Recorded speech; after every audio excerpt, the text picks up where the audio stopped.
The story of Jeffrey Epstein is a timeline of public events that have left behind a trail of pressing questions. It begins in the late 1980s and 90s, when Epstein established himself as a mysterious but wealthy financier. He created an image of immense influence, surrounding himself with powerful people from various sectors.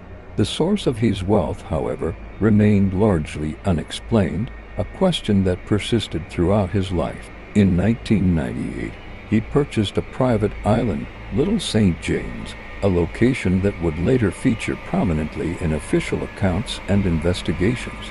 The first public cracks in this image appeared in the mid-2000s. In 2005, a report from the parents of a teenager prompted the Palm Beach police to open an investigation. This soon escalated, with the FBI launching its own federal inquiry in 2006. A 53-page federal indictment was drafted, suggesting a major legal battle was on the horizon.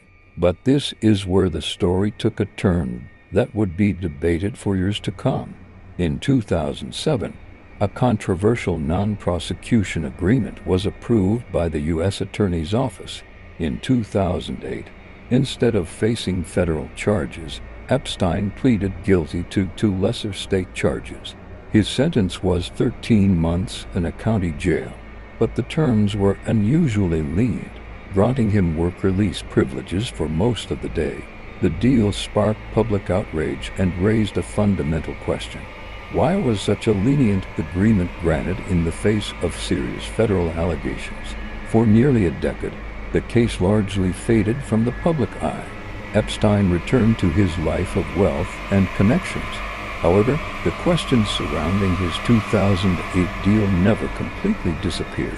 The story reignited in the late 2010s, largely due to tenacious investigative journalism. A 2017 newspaper series, Perversion of Justice, re-examined the 2008 plea deal, bringing the case back into the national spotlight. This led to renewed calls for accountability and a re-examination of the evidence. The pressure mounted, and in July 2019, Epstein was arrested again, this time on federal charges for sex trafficking. The world watched, anticipating a trial that many believed would finally provide answers. But just over a month later, on August 10, 2019, Epstein was found dead in his Manhattan jail cell. The death was officially ruled a suicide by the medical examiner. However, the circumstances surrounding his death immediately created a new storm of questions. Reports emerged of security lapses, including malfunctioning cameras and guards who had failed to follow protocol. These confirmed failures fueled public skepticism and a host of theories. His death meant that a public trial, where evidence would be presented and witnesses would testify, would never happen. The story didn't end there. In the years since, court-ordered unsealing of documents has continued, revealing more about his network. The legal proceedings against his associate Ghislaine Maxwell also provided further, though still incomplete, insights. Yet, with Epstein himself gone, the central questions remain. How did a system of power and influence operate to protect him for so long? What is the full extent of the network that surrounded him?